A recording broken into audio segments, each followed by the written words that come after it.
Lovely good morning and welcome to the Business for Breakfast edition of the Camnet Breakfast Show.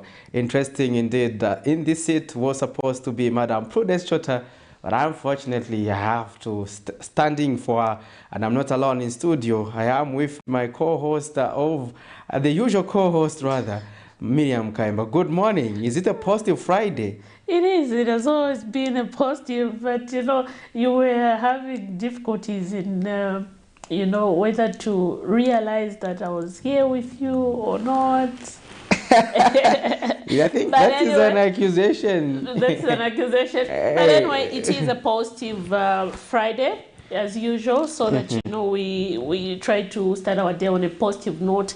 And being a Friday today, we expect a lot, knowing that the 2024 national budget will be presented in Parliament at 14 by the Ministry of Finance. There we expect a lot, and our viewers who are watching us this morning, please tell us what are your expectations as that national budget is presented before Parliament this afternoon at 14. You can get interacted with us, and those watching us live on Facebook, please drop us those messages, and those watching us in the comfort of your home, please keep those phones coming. And Patrick, before I go any further, I forgot to ask, how's tonight?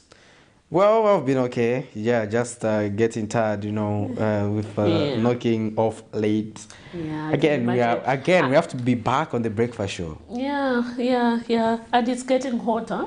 Yeah, it is, and definitely October is fast approaching.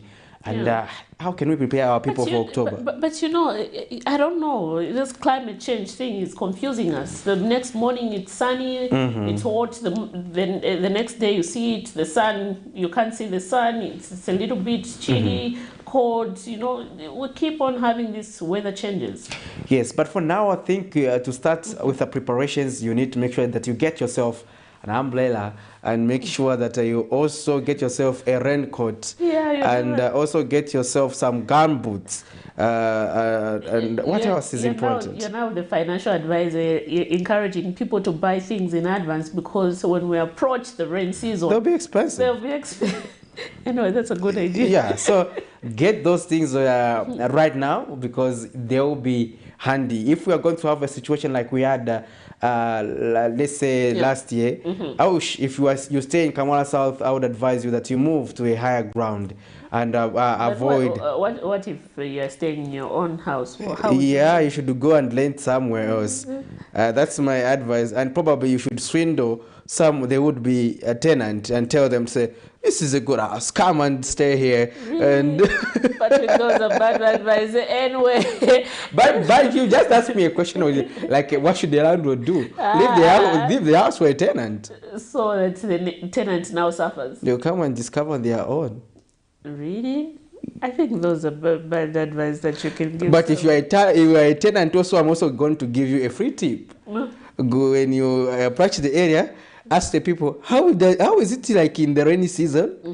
Is this house safe? Sometimes you pesa tuangena munyumba Miriam.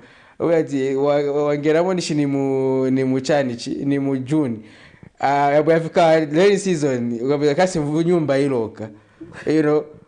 I know a friend who went and settled into a swamp. So when the rain season came, the river was passing through his house. And that was unfortunate. It is important that you just do your due diligence by making sure that you do your assessment. How is the area like? How is it when it rains? So that you make sure that you do not get yourself trapped in the floods, especially in areas like we know some areas, parts of Chawama, like Mississippi Kuku compound. We know parts of Mutendere, Miriam Kaimba, let's say Karikiriki, those areas are prone to flood. In Kanyama constituency, most communities there are also prone to floods. In Matelo constituency, in Kabanana, Kwamai, Chola area, when you are talking about Lusaka, most of the areas there are prone to those floods. So make sure that before you are affected and you end up losing property, even lives in some certain circumstances, make sure that you do your due diligence move to the higher ground so that you are safe before the onset of the rainy season. We don't know how it will be for this year, but we are preview to the fact that last year was quite hectic for many families, and many people lost a lot of properties. And in Kamara South, we also saw loss of lives. So that is unfortunate. So we hope that this time around it will be different. We can only hope. But for now, what do we have to look at before we get deeper into the breakfast show? Anyway, right about now, let's just get direct into our health corner and see what the doctors have for us this morning. Then we will go direct into our money market.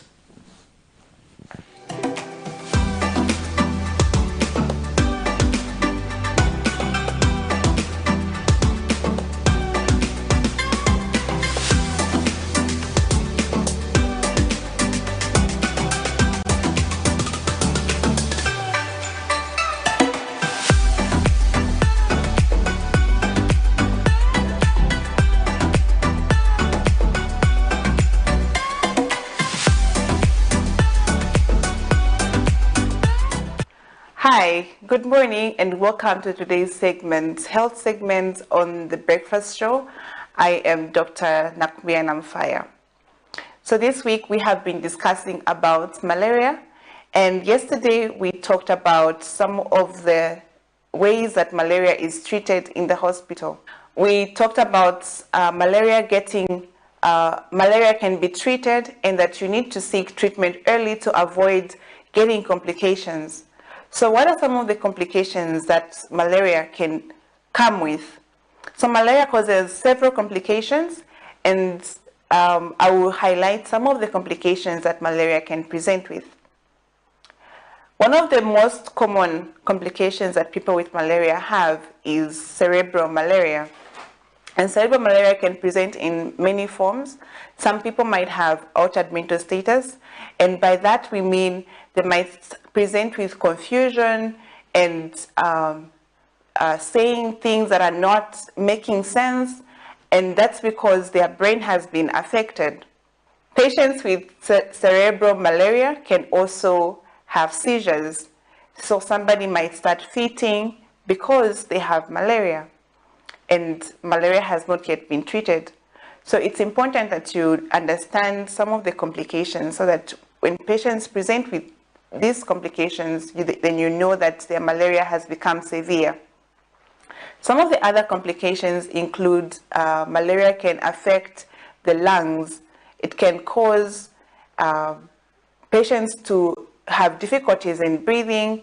It can cause patients to have edema in the lungs, where there's an accumulation of fluids in the lungs. Malaria can also cause complications in the kidneys. It can cause renal problems, and so it's important that you get treatment early. Some of the other complications are that malaria can cause anemia, and if the anemia is not treated, patients who have symptoms of anemia, they will have dizziness and all the other symptoms that come with anemia. Malaria can also cause one to have low blood sugar, and so if you have malaria, patients with malaria will usually have low appetite, but because of that, the infection also is going to be using up a lot of energy in the body, and it will cause them to have low blood sugar. And if that low blood sugar is not treated promptly, it can take someone's life very quickly. Malaria can also cause yellowing of the eyes, and this is because it causes an increase in the destruction of the red blood cells. And when the red blood cells are destroyed in the body, there's a chemical called bilirubin that is released, and it causes the yellowing of the eyes. Malaria can also cause liver problems. It can cause the spleen to be affected, and it can cause a large spleen. And so these are just some of the complications that patients with malaria would present with. On the other side, malaria can affect patients that are pregnant. So if you are pregnant, make sure that you go for your antenatal and make sure that you are given malaria prophylaxis to prevent you from having malaria. Because in pregnancy, malaria can cause miscarriage in the first trimester if it is not treated. It can cause fetal problems. The child might not grow well in their womb, and there might be other complications. You might have a small child. The child might be small when they are born because of malaria. So it's important that you understand some of the complications of malaria and that you need to get treatment as soon as possible. So this is what we are learning today. We're learning that malaria can cause many complications. It can cause complications in the brain, in the lungs, the kidneys, the liver. The blood itself might be reduced. So it's important that you get treatment early, and even in pregnancy, make sure that you go for your antenatal and ask for treatment of malaria if you have any symptoms of malaria. So that's the end of today's segment. Thank you so much for watching, and I hope you have learned something. Be sure to watch again tomorrow, same time, here on Camnet TV on The Breakfast Show. Thank you.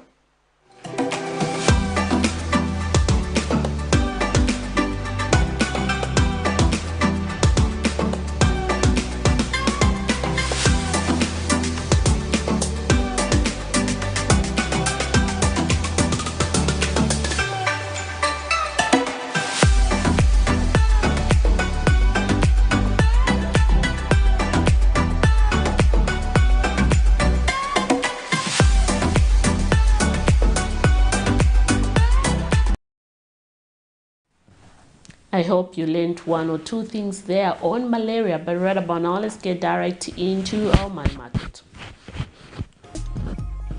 So we have the Great British Pound there buying at 25 kwacha 29 ngwe and selling at 25 kwacha 78 ngwe. We have the Euro there buying at 21 kwacha 86 ngwe and selling at 22 kwacha 29 ngwe. We have the South African Rand there buying at 1 kwacha 08 ngwe and selling at 1 kwacha 11 ngwe. 11 ngwe rather. We have the United States dollar there buying at 20 kwacha 74 ngwe and selling at 21 kwacha 15 ngwe. That is our foreign exchange for today, the 29th of September 2023, as of at 07:15 hours. Quite interesting that we have seen the dollar, Patrick, still trending at 21 on the selling part. Yes, the dollar continues to trade at that figure, and that is not good because it was at a point when it was actually performing better, but now there are things are pointing out to its underperformance. Now let's also move into looking at some of the stories that were making the headlines in our segment we call Zooming the Headlines, where we had the Zambia Institute for Policy Analysis and Research, ZIPA, says the government should resist the temptation of spending on non-economic projects in the 2024 national budget. ZIPA Executive Director Helike Mpuku says the country has achieved respite in the fiscal space due to the debt suspension, but should not drop the guard on financial prudence. Speaking during a press conference on the budget expectation, Dr. Mpuku said that the institute expects an expansionary budget biased towards growth. Let's also have a look at a story where the Zambia Institute and Policy Analysis and Research in another development says temporal subsidies targeted at the production of mini meal may be necessary at this stage as the price exceeds the purchasing power of many citizens. So this is a story where ZIPA is equally urging the government, those in power, to make sure that they subsidize minimum, because it is beyond the ability for many Zambians to purchase. Let's have a look at this story, and we'll be back on the other side for our first interview. Keep it on Camnet TV. There is a case for a temporary targeted subsidy for mini meal. Temporary targeted subsidy, which is intended to advance, increase production, maintain production, okay? So that at the end of the food chain, at the end of this, the value chain, you can have your middle meal at an acceptable price. Okay? The social considerations at this particular point in time is that the price has moved out of what is socially comfortable for the people. So yes, there may be a case for a targeted subsidy. Barely 24 hours before the 2024 national budget is presented in Parliament by Minister of Finance and National Planning, Dr. Stembeko Musokotwani, some members of the public and institutions have expressed their expectations. The United Party for National Development, UPND-led government in 2022 and 2023 oversaw significant budget increases of 172.9 billion and 167.3 billion kwacha respectively, or from 119.6 billion kwacha when it took over government in 2021. Speaking in an interview with Camnet News, a Lusaka-based resident, Amos Nyirenda, expects more allocation to health and education to address drug shortages and overcrowding in schools as a result of free education. The schools have been hampered, meaning we need a lot of teachers in schools, and hence the government has the mandate to employ more teachers. Equally, same with the health sector. We need more health professionals in terms of nurses and doctors, and more availability of drugs in health sectors, so as to improve the livelihoods of the people. On the other hand, another resident, Samson Kalunga, a metal fabricator, expects more visible funding towards small and medium enterprises. Grants and also CDF, but we haven't seen much. As for me, I haven't seen anything happen. Yes, so that's my complaint, that's my concern, that they work on that matter. Addressing the media on the eve of the 2024 budget presentation, the Zambia Institute of Policy Analysis and Research, ZIPA, expects an expansionary budget with caution on government not to drop the guard on fiscal discipline. The debt restructuring agreement, while offering the opportunity of more resources being available to various government programs, should not license temptation to relax the financial discipline. Then they say, okay, now you've got all this space. Now they say, so we have money, so we can spend. In actual fact, you don't have money. Okay? It's a respite. For the disability movement, a budget that subscribes to the United Nations Convention on the Rights of Persons with Disabilities, UNCRPD, is being awaited. I expect that the budget will be responsive, because when the healthy budget line increases, our expectation is that even the facility budgets will also increase and will be able to be responsive to certain provisions or certain demands, especially from persons with disabilities. Having broken the record of CDF increase from 25.7 million in 2022 to 28.3 million in 2023, among others, the public can only await what surprises will come forth as the budget is presented come Friday, September 29, 2023. For Camnet TV News, Afias Kaptula, Lusaka. Thank you for staying with us. And it is indeed a budget day in Zambia. And we are looking at various comments that were made by various players, Miriam Kaimba, where they are urging government to take a certain direction. And whether or not the government has listened to their concerns, that will be determined by this afternoon. So we see if this budget will be responsive, because first of all, every citizen has to take get involved in this budget, because it matters. It shapes, yes, it's a national budget, so it shapes how the government will spend next year and how they will manage to raise the resources. So if at all there is a progress or not, we'll be able to determine through the budget.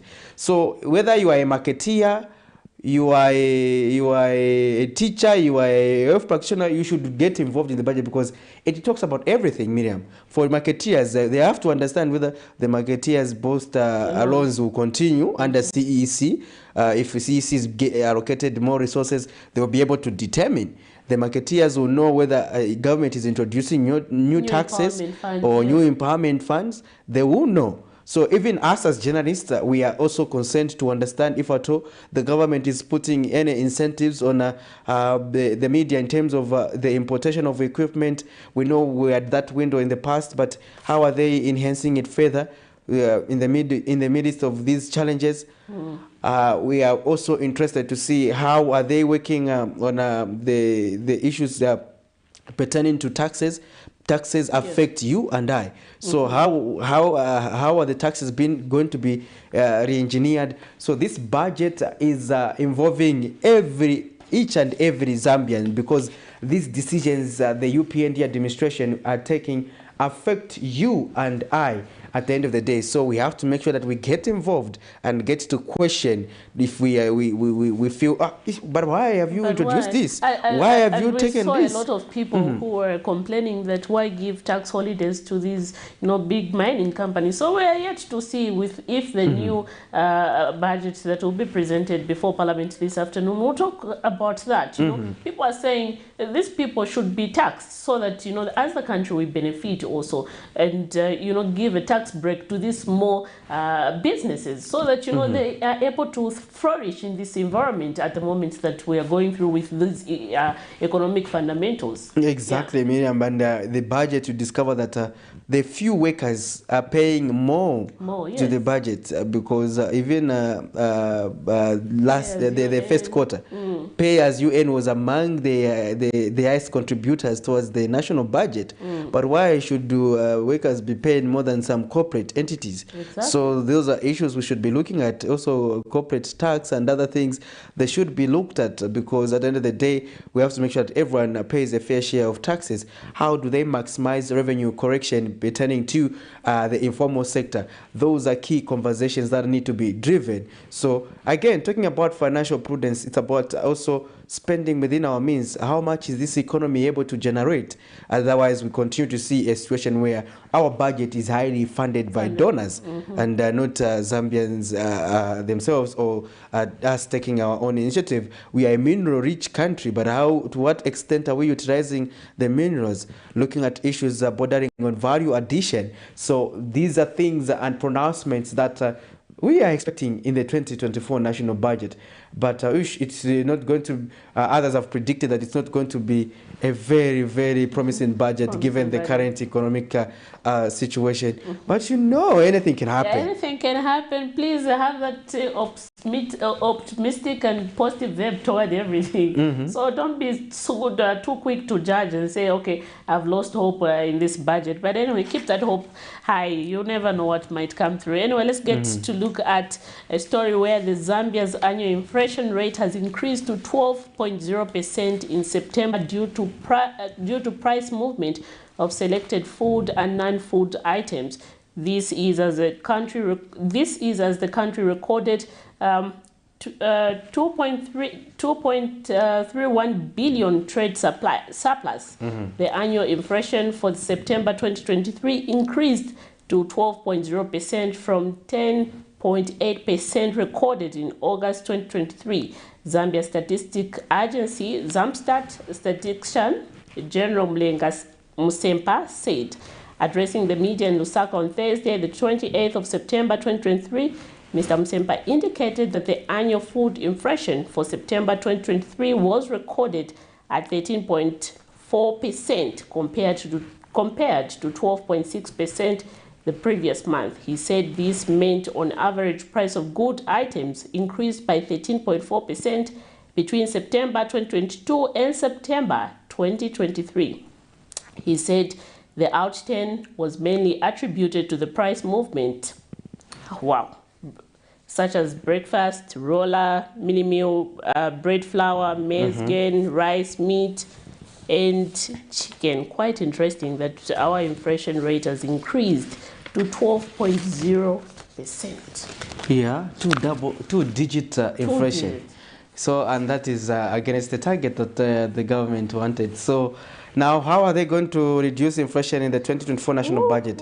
So, Finance Minister Dr. Stumbeko Msokotwane will be outlining just that this afternoon. He will be explaining how they want to keep inflation between the acceptable levels of between 6 to 8%. So they will be working around modalities. They will see what they will put in place to make sure that that is attained. But the key is production. And we hope that this time around they will be able to invest in the productive sectors to be able to generate enough revenue to go towards financing other sectors. So now we don't want to see a situation where we recruit more things and then, you know, these are consumption things than more of productivity. I think this is our 2024 national budget should also speak to the issue of industrialization, because we know this sector will be able to, you know, to improve our economy by, you know, bringing more revenue to our country. And like, you know, talking about more recruitment and stuff like that, which we know at the end of the day, Patrick Soko, that you and I know very well that these sectors will not bring any revenue at the end of the day because it's consumption. Yeah, so let's have a look at two stories before we usher in our guest. And this is a story where a consortium of non-government organizations has recommended that resources being generated after the removal of subsidies on commodities like fuel and electricity, among others, be channeled to poverty alleviation programs. Civil Society for Poverty Reduction, CSPR Executive Director Fides Temba says that this will help improving the livelihoods of ordinary Zambians, especially in rural areas. Meanwhile, Jesuit Center for Theological Reflections, JCTR Executive Director Father Alex Muyebe has implored the government to actualize policies that it puts in place to combat poverty.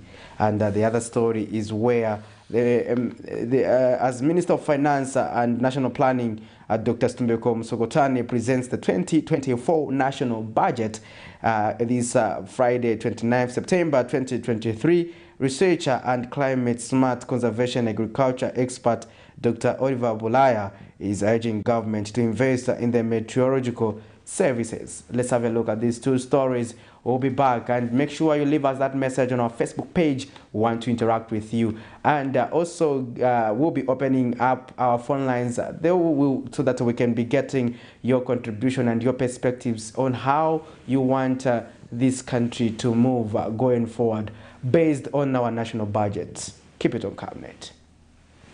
The Zambia Statistics Agency released the highlights of the 2022 poverty assessment of the country, which revealed that about 60% of the citizens are poor, up from 54% in 2015. A consortium of non-government organizations is proposing that government takes robust measures to address this matter. We need to diversify the economy to create more job opportunities across various sectors, reducing the dependence on a single industry and mitigating the risk of unemployment, especially among educated individuals.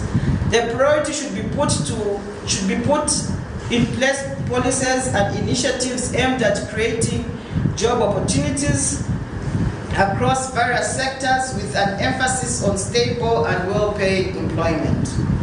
We are also recommending investment in skills training programs and promote entrepreneurship to empower individuals to create their own livelihoods. We are recommending fiscal policy reforms to support entrepreneurship and small to medium-scale enterprises, including tax holidays and financial support to grow them.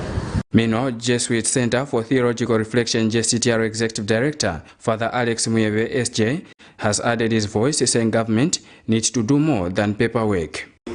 Also, there issues to do with the gender poverty gap, and also the issues here to do with looking at the multidimensional nature of child poverty.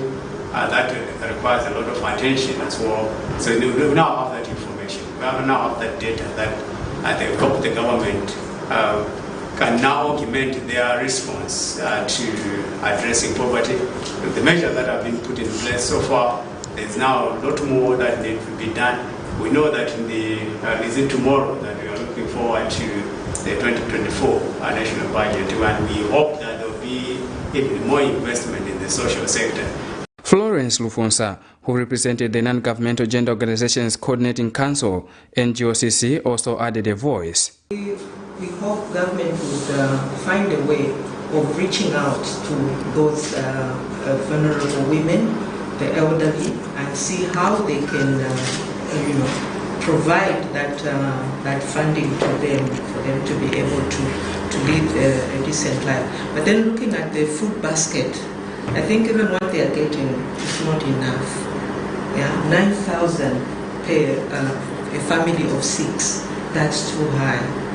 Yeah, so government should really, come up with modalities of how they're going to ensure that poverty is addressed. Otherwise, poverty is real, especially when we go to the rural areas. Vincent Piri for Camnet TV News, Lusaka. Expectations are high as Finance and National Planning Minister Stumbeko Msokotwane is expected to present the 2024 national budget this Friday, 29th September 2023, with agriculture being one of the most underperforming sectors of the economy for various reasons, among them climate change. Stakeholders are optimistic that government will put in place measures to revamp the sector. Researcher and climate-smart agriculture expert Dr. Oliver Bulaya says the 2024 national budget must provide for the installation of weather stations near to farmers so that they get timely information on the weather pattern to be expected in a particular farming season. Setting up these local-based weather stations in some parts of the country. This must continue and be enhanced in 2024 budget, bearing in mind the effect of climate change affecting mostly the agricultural sector and also lowering the production levels. These stations are very important as they predict meteorological conditions or outlook over a particular area, provide weather warnings to protect lives and property, and the forecast based on the precipitation are important to the agricultural sector as farmers prepare accordingly. On the other hand, Dr. Blaya has advised farmers to begin appreciating the value of the meteorological services to avoid weather hazards such as floods, droughts, among others. Farmers must appreciate the value of meteorological services to avoid weather hazards, such as floods and dry spells, for example. Taking interest in sensitizing farmers and the communities on the essence of the information provided by these stations and also through the meteorological department, as they are very, very much important in terms of enhancing climate-smart agriculture and avert losses. Since agriculture depends on seasons and weather forecasting enables farmers to properly plan their farming operations such as planting, harvesting or livestock mating. It is time that government considers investing in the sector, which is one of the biggest employer of especially women and the youth. Vincent Piri for Camnet TV News, Lusaka.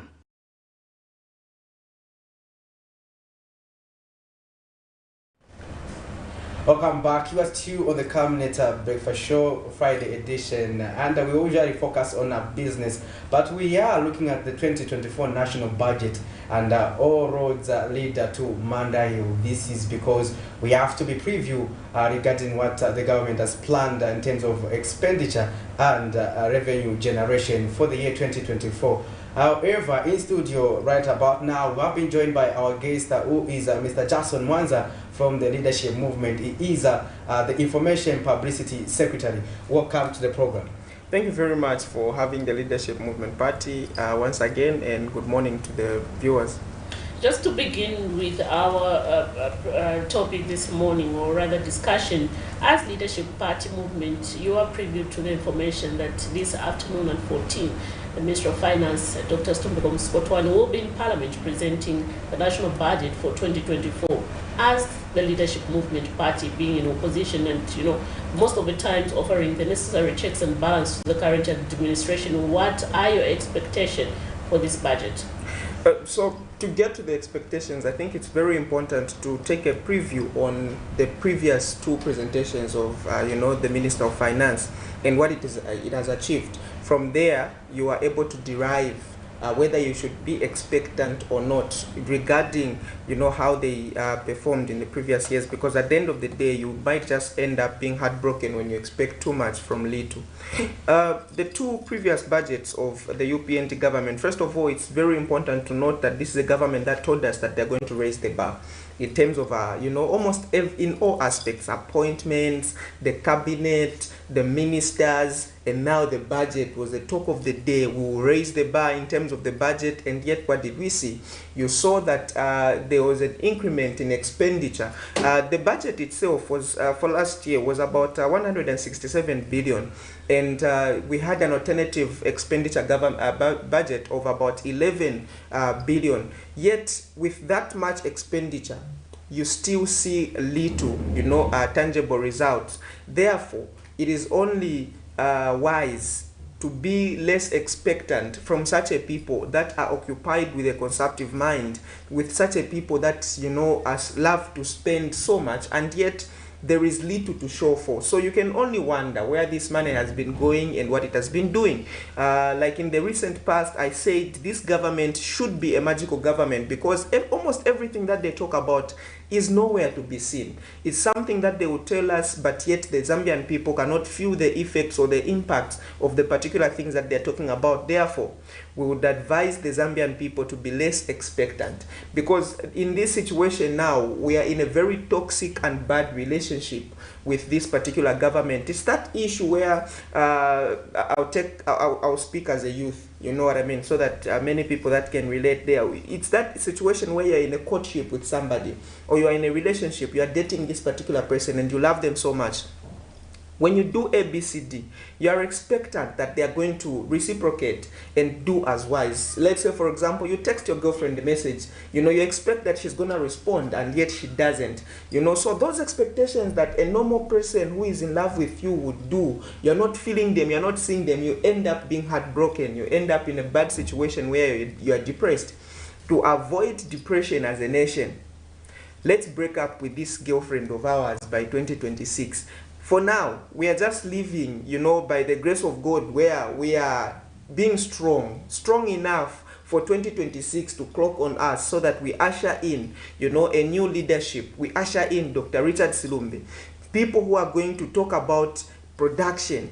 We were expectant under normal circumstances. The Leadership Movement Party is always talking about production. So under normal circumstances, we would have said we're expecting that the government is going to talk about production. We're expecting that the government is going to talk about state farms. But these are things that we're expectant of in the first budget, in the second budget. So we've seen that this is a pattern by this government where they have no iota whatsoever to deal with production, and therefore this country will continue going down. If you've checked the statistics and the report that the Honorable Minister of Finance gave in August, when we were doing the review of the mid-term and also the long-term budget going all the way up to 2026, you will see that we have downgraded in terms of our way of life, the cost of living. We have downgraded. Therefore, without the driving force, which is production in any economic venture, you are expectant that even this budget is still going to go to worse, and things are going to go worse in 2024, compared to 2023. Interesting, but there has been an argument, and that using the Constituency Development Fund, CDF, the government has been claiming that we're making a lot of progress using the CDF, and there has been speculation that even in this budget that will be presented today, we are likely to see a rise in terms of the allocation. We understand that in 2022 we were at 25.7 million kwacha, and in 2023 28.3 million kwacha. And for 2024, people are expecting that it can even go to as high as 30 million or above. Now, is that living to the expectation, or how have you assessed this entire program of CDF and its implementation? First of all, there is no use in increasing if it is not working. What's happening is, most people check first how many MPs received the entire amount, of CDF, or the entire money pertaining CDF in the year 2023. Nobody. Recently, we saw the member of parliament who was saying that they've only received up to 6 million kwacha. So what is the point of increasing? The other year, in 2022, they had received only up to 4.5 million kwacha. And that money, the excess money, was still pending in the coffers. This particular one was still penned even in 2024. So what is the use of increasing if that money is not working? Why don't you utilize the little that you have, or utilize all of it, so that we are able to see results from that, and then an increment is going to be appreciated. Then, this money is not being accessed by the people. So it's just the same as I tell you, right now you are worth 10,000 kwacha, Mr. Soko. What is the purpose if you're not even able to use that particular 10,000 kwacha to go and get a piece of land, to go and get, clothes, or to start building? And yet I keep on telling you that you are worth 10,000 kwacha. By next year, you're going to be worth 15,000 kwacha. There is no point in that. So CDF is a scam. And these increments are just money that is being picked from many sectors of society. This is something that should be clear to the Zambian people. It's not like CDF is money that the government is pumping in. The CDF money that you are seeing called an increment is money that is being derived from many sectors where money was being channeled to schools, hospitals, all those sectors is being put in one coffer, so that those particular sectors in society should be deriving that money from those particular, from the CDF account. And that is why you have seen a collapse and a decline in terms of development, because CDF is supposed to be independent. Community Development Fund, it's supposed to, develop their community. When you delay in giving out CDF, you are delaying community development. When you delay in people accessing that CDF, you are delaying community development. And that is why you have seen that despite the many pronunciation of proclamations that CDF has been increased, there has been little tangible results coming through from the UPNG government. So even this particular one is a scam that we are going to refuse. We have seen through the UPNG leadership, we have seen through their plans, their propaganda, and all that they are saying. This is a government of noisemakers. We are very disappointed in them, you see. And that is why we want to alert the Zambian people that don't be scammed by this time around. The other time when CDF was increased, everybody clapped. And we said as Leadership Movement Party that this increment has got potential to cause massive development once utilized. What did we see? That the money was not accessed by the Zambian people. Second, the money was increased, and we were promised that that money that was not accessed by the people is going to still work for them because it will not be called back. What did we see? People still did not access the money even in the year 2023. So what guarantee do we have that 2024 is going to work out for us even if you increase? Last time I said, if you want to work on CDF, check what caused it not to work in 2022. Then when you find your answer from there, you are able to avoid those same mistakes. You are able to avoid those hindrances. In 2023, this government is a deaf government. And today we are where we are. Even 2024 is still going to be the same narrative. CDF is a sham that has failed, and do not be scammed by it. Exactly. Let's move to another sector, the healthy sector. Hello, good morning. Good morning, how are you? We are fine, thank you. How are you? Who are we talking to this morning? Jones Mukuma from Livingston. Good to know that you're watching us this morning. Please go ahead with your contribution. Thank you. CDF, I agree with that brother, Mr. Manza. It is a scam. You see, when they say that CDF is working, it would be much better if the whole entire 28.5 million is given to a constituency. Then it can work. But if we 28.5 in 1 year, you have only given 3 million, then this other money, it is carried forward. That is nothing, my brother. It is good that you give the money to the constituency which you know you are able to give. This is an engagement by this government. They are playing on the money of citizens, especially our brothers in the Western Province and the Northwestern Province. They are playing on their money. schools, 1 by 3 classrooms, 1 by 3 classrooms. My brother, this is a joke, you know. This is a joke. Let's look at other previous governments, the way they have been building schools, proper schools. When you go to Mwandi, there is the Lutheran school there, a secondary school. Not this 1 by 3 classroom, 1 by 3 classroom, then you leave it. Are you still there?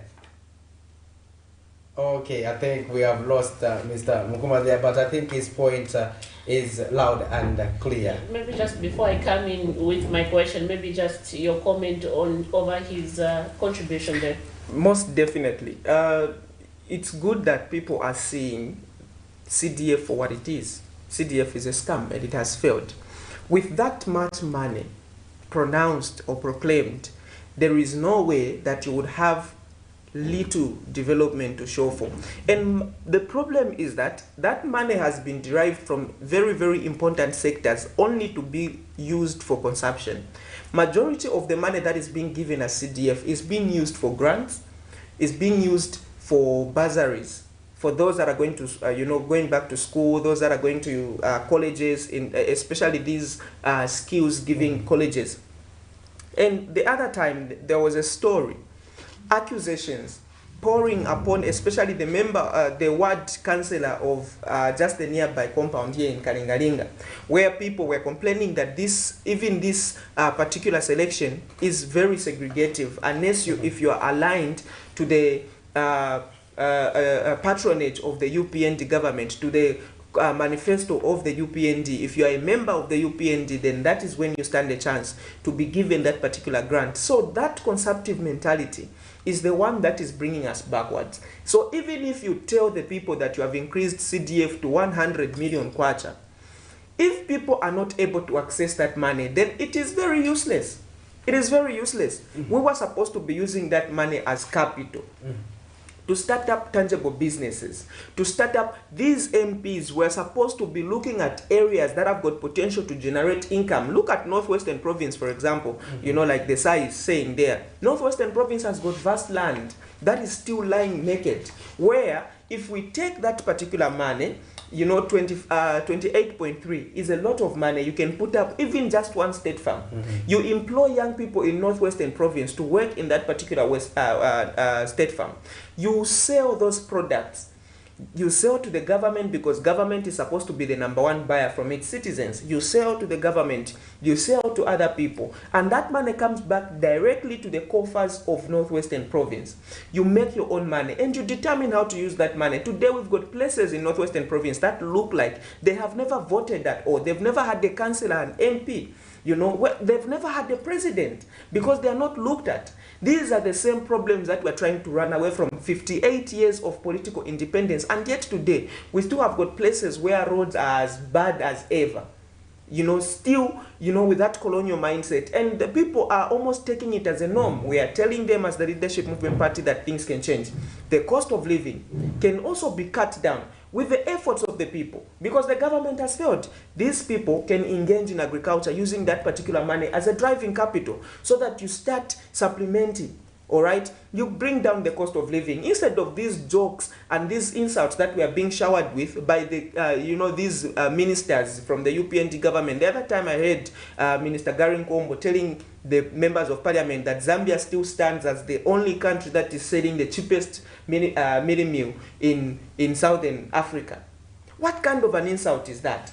The price of mini meal today, you would say that that is the cheapest, even if South Africa was buying maize at 800 kwacha. It doesn't justify Zambia selling, Zambians buying mini meal at 300 kwacha. That is unacceptable.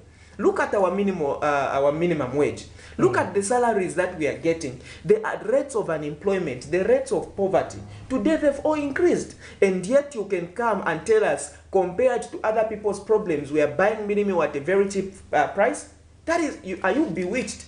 When you were in opposition, you said that you are going to bring down the cost of living, you are going to bring down the cost of maize. And today you are telling us, in comparison to to South Africa, Angola, and other countries in the southern region, we are buying mini meal at a cheap price. What is the difference between you and the people that were kicked out by the Zambian people? Because those are the same pronunciations that, you know, Bamunyinane was making. No, South Africa is selling mini meal at a very expensive price. Zambia is selling at a cheap price. And by that time, it was 175 and yet still unbearable. Today it is 300. You even have the audacity to come and tell the people that you are buying maize at a very cheap price. That is speaking like a madman who has lost his sanity and morality. And this narrative is going to change. So these are the alternatives that we are giving them. That CDF, as it is working now, and even if you increase it, as long as you are still on that same trajectory, you are still working with it under the same system, it will still fail and it will still be a scam. So thank you very much, sir. You are right. CDF is a scam. Let's look at the healthy sector. We did see that in 2021, 2022, we did have some, you know, a lot of complaints among the citizens complaining about, you know, lack of medicines, essential medicines in our public health facility. As the Leadership Movement Party, what are your expectations? Do you want to see an increase in the allocation of resources to the health sector? We want to see production. First of all, we want to see Madam Maseo being fired for her incompetence. Do you know that today, the only machine that deals with cancer has not been working since time immemorial? Cancer patient people are dying today. Our mothers are dying. Our fathers are dying. If you have cancer in this country, it's a curse. You are going to die. Even though, you know, it can be, you can be sustained. You could be treated, you could be assisted to live longer. Your life is going to be cut short because of the incompetence of this particular Minister of Health. There has not been medicine in our hospitals. They came and imposed on the nation that the nation should celebrate the employment of 11,000 health workers. Go to hospitals today and see where those 11,000 health workers are, because there is no manpower. The little man, people are dying in corridors. The other time, we took a tour of duty as Leadership Movement Party. We started with Chawama, Level 1 Health Hospital. Parents, old-aged, in the corridors. It's a shame, and that is why many leaders of this nation are living under a curse because of their carelessness. There is no way that our parents can be subjected to such hardships. In hospitals, mothers are laying on the floor because there is no space. These health workers that have been employed have nothing to work with, no tools whatsoever. And because of those hardships, you will find that they're developing this attitude where even if you go, they will mistreat you because of the hardships that they've been subjected to. The other time, the Minister of Health was moving around in the night, taking inspections and surveys on these health workers, and she was finding people on phones. People are sleeping because they have no equipment to work with, they have no medicine to prescribe. Today, even our scientists or our doctors have been turned into Panadol subscriptioners. What we expect is that the budget should start addressing issues that deal with the production of medicine locally. That is exactly what the Leadership Movement Party stands for. You need to also take note, for those that want to bring in the debate of capacity, take note that Zambia used to produce medicine in the 90s. We would produce chloroquine, we would produce Panadol. Today, our doctors are only good for telling you, kazimwa kuseni mzuva usiku. Mkazima manzi ambiri. There is nothing that they are doing apart from prescribing medicine. There is nothing that we are doing as a nation apart from waiting upon Egypt, upon India to give us those medicines. So our health sector is at the mercy of other nations because of these procurement processes. And even those, medicine is still going missing.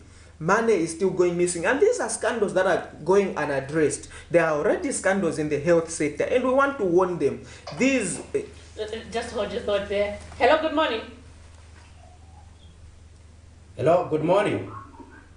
Good morning, sir. How are you? Fine, and how are you, sir? I'm all right, and how are you there? Fine, thank you. Your name and where you are calling us from? I'm Mr. Mwala. Mr. Mwala. Ondola. You can go ahead with your contribution, sir. Yes, please.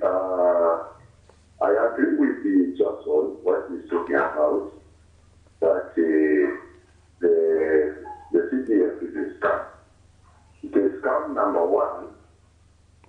The CDF, according to the Constitution, is 1.6. No one has amended any clause containing the 1.6 to increase the 1.6 to 23 or 28.3 million. You get the point there? It is still in the Constitution that it is 1.6. And I don't know how they retire the rest of the money apart from 1.6. Number two, you see the 28.3 million, where they offload 28.3 million in Kaputa constituency. You get that almost everyone will get a share. There are not 28 million in Kaputa.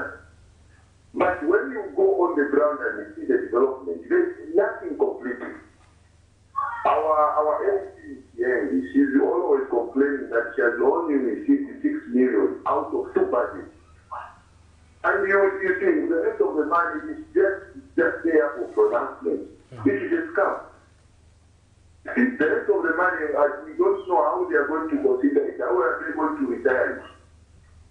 When we come to the development in terms of infrastructure, 28.3 million. What about the soldiers? The Zambia army? Are they going to be funded also to develop their houses? We see the previous government what they did. They built houses for soldiers, they built houses for police officers, they built houses for all those security personnel.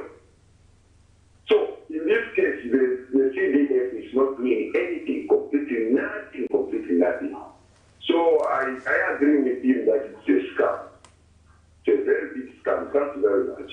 Thank you for your contribution, Mr. Mwaba, and keep listening to Camnet TV. You can go ahead. You were responding, and if you also want to respond to Mr. Mwaba. Indeed. I was trying to issue a warning for Bamasebo and all ministers under UPND that in as much as you are covering up your corrupt deeds, because you know, there are a lot of assumptions. Today, you may want to cover up all those scandals that are going on in the Ministry of Health, in other ministries.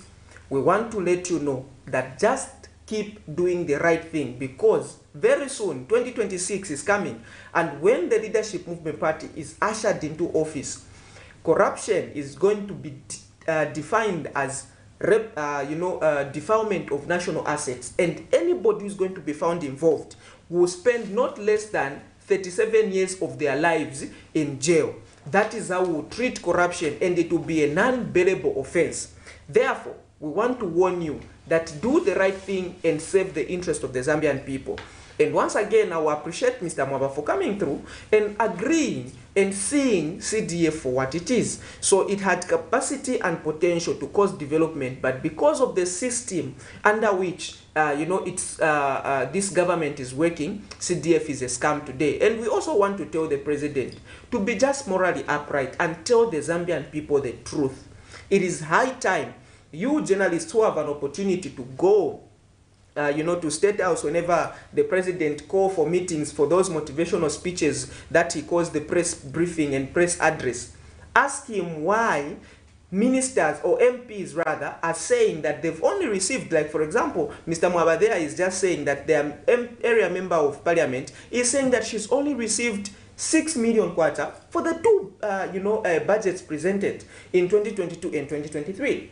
That is literally impossible, meaning that there is a lot of money, in their constituents or in their coffers coming from CDF that is supposed to work to their advantage. We are being robbed in broad daylight.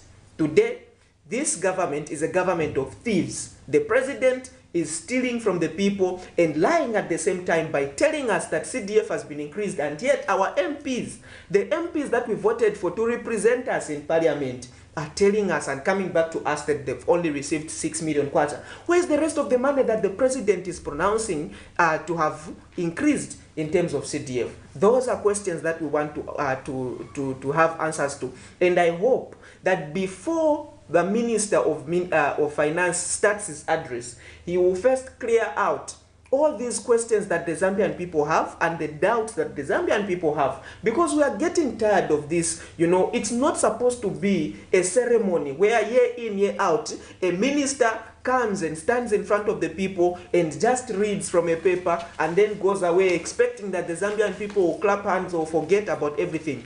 We remember, sir, that in 2022, CDF was increased to 25.7. The money was not fully utilized. We remember, sir, that in 2022-2023, CDF was increased to 28.3. Today, that 28.3 has not yet been given or utilized. And he has a very, very important point. Even in Munali constituency, that 28.3 plus the money that was forwarded from 2022 is equal mdala kukupasa nka 1 million. So because we, like he has said, in a constituency we are not more than 28 million, meaning the thousands that are there, 150,000 people in a constituency, you know, 400,000 would still get a share each, even if we were going to go the route of handouts to say everybody come. Ma 100,000, 100,000. That 28.3 would still be enough. If you want to be as conservative as the UPND, it will still be enough to cater for each and everyone. But there is nothing that the Zambian people have benefited from that particular CDF. The few groups that they pushed ahead to push for the propaganda of CDF working, no, we have made machinery to do with peanut butter. Where are they today? Where are those women that were being used to push for that propaganda that this CDF is working? So it is not working whatsoever. My question was going to be, you live in Munari constituency. And so apparently, do you feel that CDF has lived there up to the expectation? And what have you seen as a resident? I hope you are taking interest as well in terms of understanding what projects are in your constituency. I was going to ask Miriam about her constituency, but given that she's a journalist, I will leave her out for now. I'll ask you, Mr. Mwanza, how have you taken interest to say, this is Munari, and this is what we have? And also, as you respond, I want you to take into account the aspect of where they are saying CDF is, there are other things that are decisions that are made by the Ministry of Local Government. Let's say the purchasing of vehicles for monitoring of CDF. They are saying that you have to extract that from that allocation, so don't count that. So now, as you respond, I want you to also look at that aspect. You see, first of all, when it comes to Munali constituency, where I come from, so I'm in Munali constituency. I'm also usually found in Chawama constituency. For those that know, I've got a lot of projects going on in Chawama. So I can touch on these particular two constituencies and many, many others, because we usually tour as Leadership Movement Party. And it is a shame that even till date, after 58 years of political independence, people still sleep in water in Munali. Just here in Munali. Not in Chiengi, not in Mwansabombwe, not in Mwense, but just here in Munali, here in Kalingalinga. Water is coming from the ground in that. And when it's rain season, like it's about to start right now, drainages are blocked. When Kalingalinga is strategically put such that it is linked to Unza, the University of Zambia, it is linked to Munali, Ali Kinkata Road, Kamloops Road, you know, where there are main drainages, where just alternative drainages can go and, you know, carry water to those main drainages, and people wouldn't be stuck sleeping in water, but people sleep in water. The minister, the MP from Munali constituency started a project to, they engaged ZNS to go and do roads in Munali. Something that we welcomed as Leadership Movement Party, because that has been our stance. Let us ride on the back of ZNS. But what did they do? They abandoned the project, came, graded the roads. So, babosia mati kamanje. So that mvula ikaloka, doti amina muna panga jamanje, izangala ni matika. They couldn't even put miara, or even just to come and do simple tar. You know, even just gravel chabeyeka inakanga mdala, and yet we don't even know, you know, where the money, how much money was spent on that, because this is CDF money that they are using. We need to hold them accountable. We don't know how much money was spent on those sham of roads that have been abandoned. The markets are in deplorable states. Go to Mtendere pafupi hapa, Azimai Batamba, they will agree with me. You can put up modern shelters. Mwafaka to pave pansi paja. Mwafaka tuma modern shelter tuntemba tuliko na ulemu. Unlike today. But we never signs up Mtendere market, because Mtendere market works as an alternative town, as an alternative business center away from CBD. But we never can go up and order tomato town, no mind order Mtendere. Meaning that is a very important economic central place for the people in these surrounding areas. And yet today, as my Swa gulisira pamine papasa na ulemu. Tuntemba ntopukanyika, manzi mvula ikaloka manzi yankalira, there are no bathrooms, no toilets. Today, we are living in, you know, in such a manner that even though people are taking this as a normal way, just like many wrong things that are being taken normal. Today, do you know that Zambia is still using a typewriter to print out an NRC? A typewriter. In the 21st century, we are using a typewriter. That's how behind we are. And these are things that we are taking as a normal, you know, way of life. I was very disappointed. So we need to change the narrative. We can put up modern structures there to accommodate our women. It was supposed to be the same case, even in CBD. Today, our members of parliament don't care. They haven't responded. They haven't looked at it. There's a road that goes to PHI. Those that know Mtendere area very well. There's a road that goes to PHI. That road, Palimugo Dimdara, you always have to slow down when going there. So traffic is always jamming when you reach that particular corner, because there's a very big pothole, you know, which is something very simple that can be just mended with a few manpower, with a few resources. Those things have been like that for as time as it can be. Same issue with Chawama. The only good part about Chawama is that manzi siya enda kuja, unlike kumtendele na kukaringaringa kumumnali constituents. Kuchawama manzi at least, because timwako yapangwerere paja, they made the Nankan. But the roads in Chawama are very bad. The market itself is very bad. And these are people where we are flocking those people that we chased from the streets. So again, you've seen that there's an increment in terms of diseases, outbreaks. So there is a lot that can be done. Anyway, let's go. Hello, good morning. Good morning. How are you there? We are fine, thank you. How are you, sir? I'm okay. I'm calling from Chitambo. It's good to know that Chitambo is watching us this morning. Who are we talking to? Yeah, talking to Mr. Mwansa Mutale. Please, Mr. Mwansa Mutale, go ahead with your contribution, sir. Yes, the question you have given us this morning, budget expectation. Yes.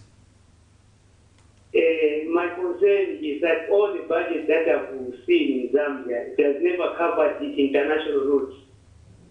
We are dying from Serenge to Mtika. This route is coming, they will be cut off completely. So in this budget, I don't know whether the government will overlook that. Because if you see toll gates, they're making money. So my expectation, if in this budget, inclusively of international routes, Kapiri, Naponte to Kapiri, the road is very bad and the rain is coming. Thank you. Thank you for your contribution, sir. And it is a valid contribution there, because we also saw that last year there was not much allocation towards road construction works, yes. And is raising concern pertaining to how are we using the money we are getting from toll gates. Yeah, and a lot of people have also raised concern that they need to see an improvement in the Chikankata road to be included as many as rural parts of the country. Most definitely. You see, these are things that makes my heart to bleed. When you look at areas that look like they've never voted before, and yet we've been making money in this nation. We've been making money. Where is that money going to? Toll gates primarily are supposed to work for to develop the roads, to maintain the roads, and then also that same money can be channeled to be used in production so that you have more money to do these roads smoothly. We have told the UPND government to say, the least that you can do, or the best that you can do, if you want to have enough money in terms of doing, supplementing these other areas like road construction, use the money that you are making from toll gates, those billions that we are accounting for quarterly from toll gates, from ZRA, from taxes. And talking of tax, this particular time around, we are expecting that you don't take advantage of the Zambian people by making them pay in terms of taxes, whilst you are giving tax breaks and tax holidays to these foreign entities. So the burden to sustain other sectors when it comes to money coming from tax is coming from the little businesses that the Zambian people are trying to put up. We expect that Msokotwane this time around is going to change the narrative so that the Zambian people can directly benefit from these foreign businesses, from these mines, but the point here is that money that we are making from ZRA, from toll gates, from ZICTA, can be channeled into production. When you hear the Leadership Movement Party talk about state farms, that's the same money that we want to push into these state farms to work as startup capitals, so that when we produce, we have enough money to go and work on roads now. We go and construct our roads, we go and mend our roads, we go and connect Zambia to our neighboring countries. So Zambia is a central place, surrounded by 7-8 countries, neighboring countries, who are potential customers. All right? And there are a lot of trucks that come from South Africa going to Angola that pass through Zambia, coming from South Africa going to Congo and vice versa, passing through Zambia. That is money that we are making. In other words, roads are a business for this particular nation. Roads are a business. And we can make much from that particular business, provided that we do, consider our roads. We want to let the Zambian people know that we have a very, very big problem in the leadership of the UPND.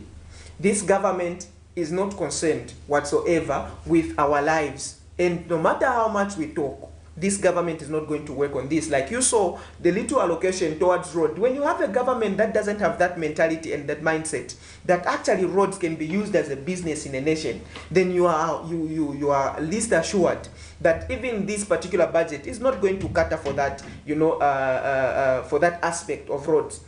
Our hope is in 2026 and in the Leadership Movement Party and Dr. Richard Silumbe. We will work on the roads, and we will have enough money, not borrowed money, our own money, making our own money to work on these roads, to remove our people from the shackles of poverty. I even wonder when I see some MPs celebrating, the doings of the UPND, the increment in CDF, when they cannot even mend their roads. In Chikankata, they can't mend roads. In Dundumwezi, they cannot do roads. In Mwenze, what are you celebrating? Why are you being patriotic to a political party than being patriotic to a nation?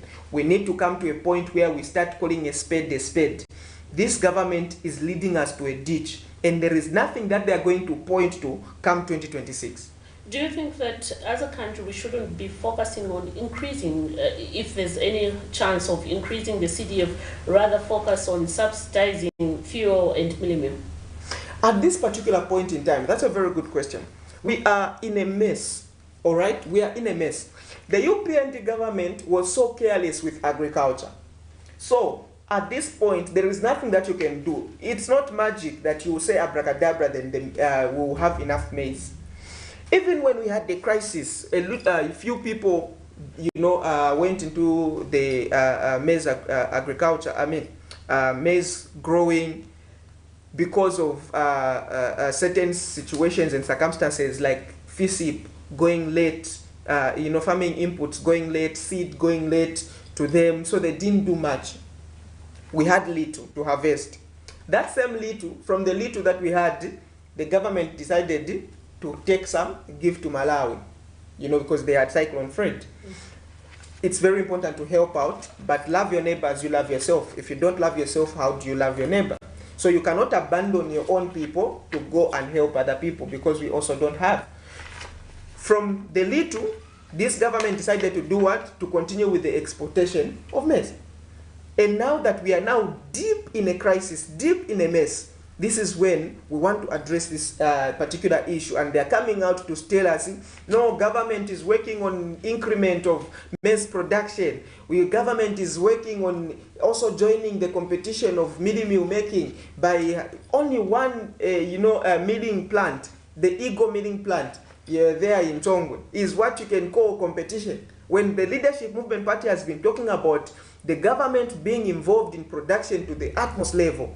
So now at this particular point that we are in a mess, there is no maize, we are in a food crisis, midi meal prices are skyrocketing because of the shortage, go and subsidize. As we go towards the 2024 farming season, subsidize this so that you cushion the livelihood of the Zambian people, whilst you are working on massive production, so that you have enough in 2024 and avoid this problem that you created in 2023. I think that is the only logical way to go about this. When it comes to fuel prices, we told this government that you can do a direct trade with the government of Russia. Because we have a president who is aligned with Western countries, whose mentality is being inferior to Western countries, we are taking, decisive positions in terms of supporting who is wrong and who is right in the war between Russia and Ukraine.